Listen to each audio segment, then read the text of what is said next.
In the summer of 1518, in a city in the heart of Europe, a single woman stepped into the street and began to dance.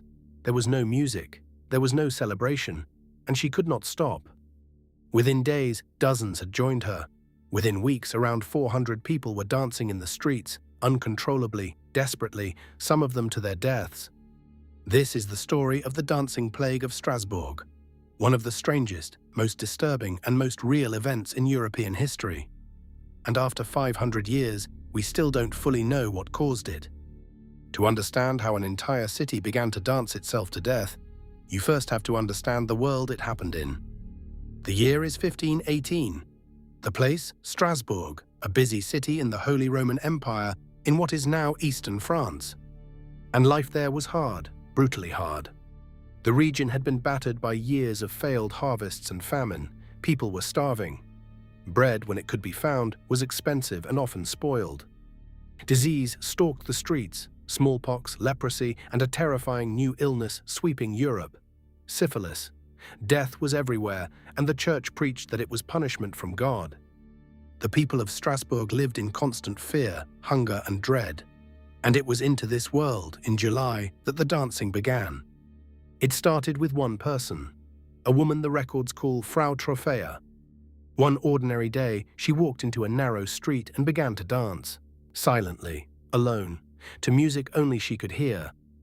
At first, people watched and laughed, a strange spectacle, but she did not stop, not after an hour, not after the sun went down.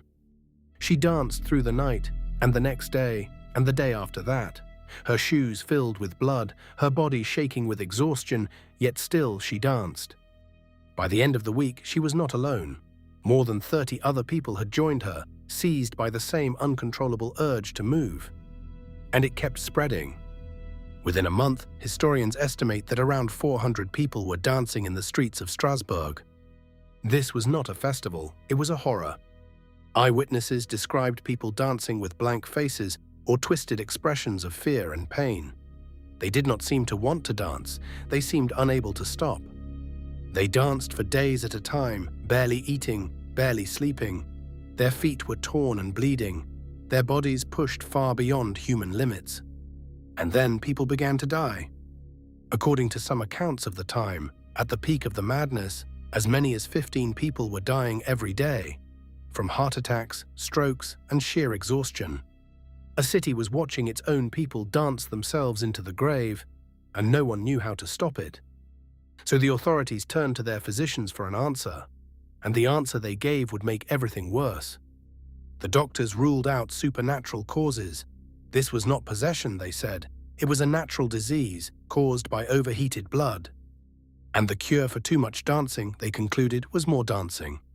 The victims simply had to dance the fever out of their bodies. So the city did something almost impossible to believe.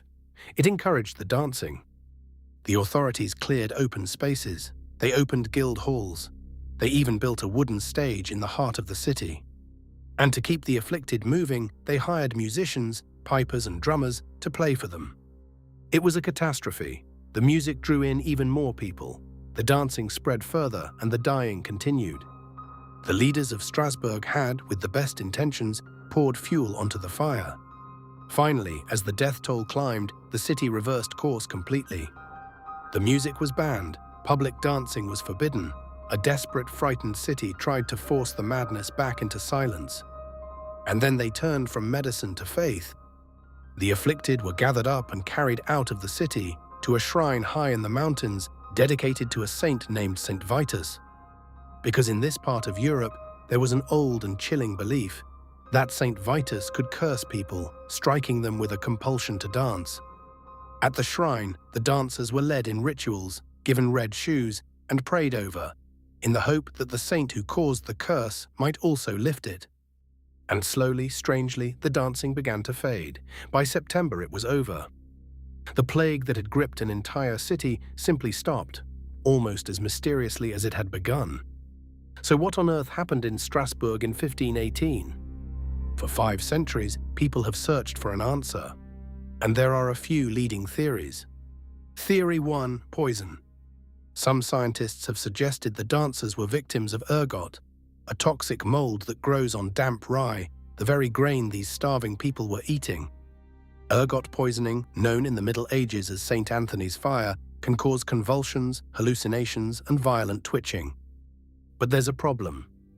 Ergot also cuts off blood flow to the limbs, making it almost impossible to dance for days on end. Many experts find this explanation hard to accept. Theory 2. The mind.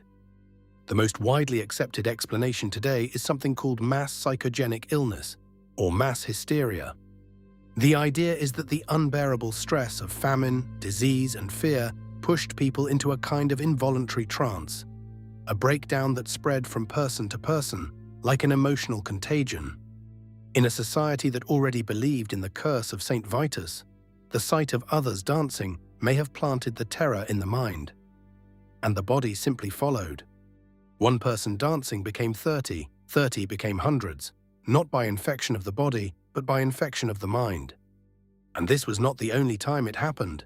Similar outbreaks of compulsive dancing had struck medieval Europe before, along the rivers of what is now Germany and the Low Countries. But Strasbourg in 1518 remains the largest, the deadliest, and the best documented of them all. Because here is what makes this story so unsettling. It is not a myth, it is not a legend. It is recorded in physician notes, in council records, in the chronicles of the city itself. Hundreds of real people, with real names long since lost, danced in agony in those streets. And yet today, almost no one remembers them. The dancers, their suffering, their reasons, all of it has quietly vanished from our memory. Hundreds of people in the heart of Europe danced until they dropped. Some danced until they died, and after 500 years, history still cannot tell us why.